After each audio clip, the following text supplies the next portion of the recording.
मेरे प्यारे बच्चों, गुड मॉर्निंग। आज हम पढ़ेंगे क्लास 6 की बाल राम कथा, जिसका चैप्टर 2 है जनकपुर, जंगल और जनकपुर। उस पाठ का नाम है जंगल और जनकपुर। इसका सारांश हम जानेंगे। चलिए शुरू करते हैं। ऋषि विश्वामित्र दोनों राजकुमारों को लेकर सरयू नदी किनारे किनारे चलने लगे। राम लक्ष्मण ने एक बार भी पीछे मुड़कर नहीं देखा। चलते चलते शाम हो गई, परंतु राजकुमारों के चेहरों पर थकान का कोई चिन्ह नहीं था।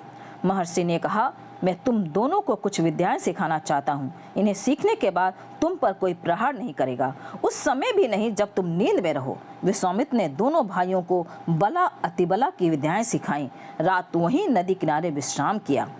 अगले दिन चलते चलते वे ऐसी जगह पहुंचे जहां दो नदियां आपस में मिलती थीं। रास्ते में महर्षि राजकुमारों को वहां के लोगों वनस्पतियों के बारे में बता रहे थे। रास्ते में अब नदी पार करनी थी। नदी पार घना जंगल था। सूरज की किरणें धरती तक नहीं पहुंचती थीं। महर्षि ने उन्हें जंगल की राक्षसी ताड़का के बारे में बताया था कि तुम्हें उस राक्षसी का वध करना है। ताड़का के डर से इस वन में कोई नहीं आता, इसलिए इस सुंदर वन का नाम ताड़का वन पड़ गया है। राम ने महर्षि की आज्ञा पर धनुष पर प्रत्यंचा चढ़ाकर उसे छोड़ा। ताड़का क्रोधित होकर गरजते हुए राम की ओर दौड़ी। ताड़का क्रोधित होकर राम की ओर दौड़ती है। ताड़का ने पत्थर बरसाने शुरू कर दिए। राम ने उस पर बाण चलाए। लक्ष्मण ने भी निशाना साधा। राम का बाण उसके हृदय में लगा और वहीं ढेर हो गई। विश्वामित्र बहुत प्रसन्न हुए। उन्होंने राम को गले लगाया। दोनों राजकुमारों को नए अस्त्र शस्त्र देकर उनके प्रयोग करने की विधि बताई। अगले दिन महर्षि व दोनों राजकुमार सिद्धाश्रम पहुंच गए। महर्षि यज्ञ की तैयारियों में लग गए। आश्रम की रक्षा की जिम्मेदारी राम लक्ष्मण को सौंपकर महर्षि आश्वस्त थे।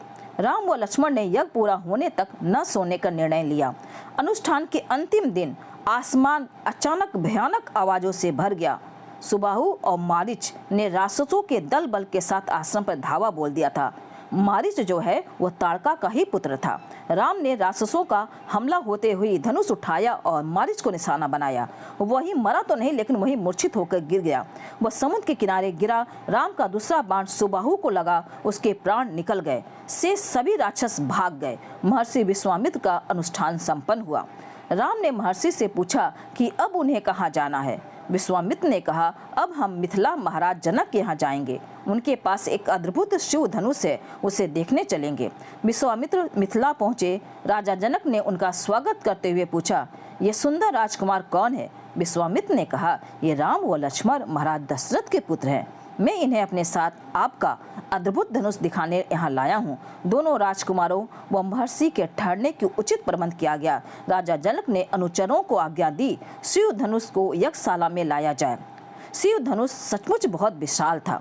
राजा जनक ने कहा, जो यह धनुष उठाकर उस पर प्रत्यंचा चढ़ाएगा, उसी से मैं अपनी पुत्री सीता का विवाह करूंगा। अनेक राजकुमारों ने प्रयास किया, परंतु सब व्यर्थ था। महर्षि विश्वामित्र ने राम से कहा, उठो वत्स, यह धनुष देखो।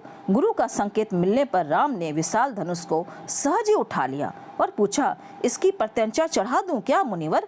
अवश्य, ऐसा यदि ऐसा तुम कर सकते हो। राम ने उस पर ऊपर से दबाकर प्रत्यंचा खींची। दबाव से धनुष बीच से ही टूट गया। यज्ञशाला में सन्नाटा छा गया। महाराज जनक की खुशी का ठिकाना न रहा। उन्होंने पूछा, मुनिवर, आपकी अनुमति हो तो मैं महाराज दशरथ के पास संदेश भेजूं? महर्षि की अनुमति से दूत अयोध्या भेजे गए। बारात के स्वागत की तैयारियां होने लगी। नगर की प्रसन्नता चरम पर थी। महाराज जनक का संदेश मिलते ही अयोध्या में भी खुशी छा गई। राजा दशरथ बारात लेकर मिथिला पहुंचे। विवाह से पूर्व राजा जनक ने दशरथ से कहा, राम ने मेरी प्रतिज्ञा पूरी कर दी। मैं बड़ी बेटी सीता को अपना लिया। मेरा इच्छा है कि छोटी पुत्री उर्मिला का विवाह लक्ष्मण से हो जाए। मेरे छोटे भाई कृष्णध्वज की दो पुत्रियां हैं, मांडवी और श्रुतिकृति। कृपया उन्हें भरत और शत्रुघ्न के लिए स्वीकार करें। राजा दशरथ ने यह प्रस्ताव तत्काल मान लिया। बाराती बहुओं को लेकर अयोध्या लौटे तो रानियों ने पुत्र वधुओं की आरती उतारी। तो बच्चों, यहाँ कहानी यहीं खत्म होती है। धन्यवाद।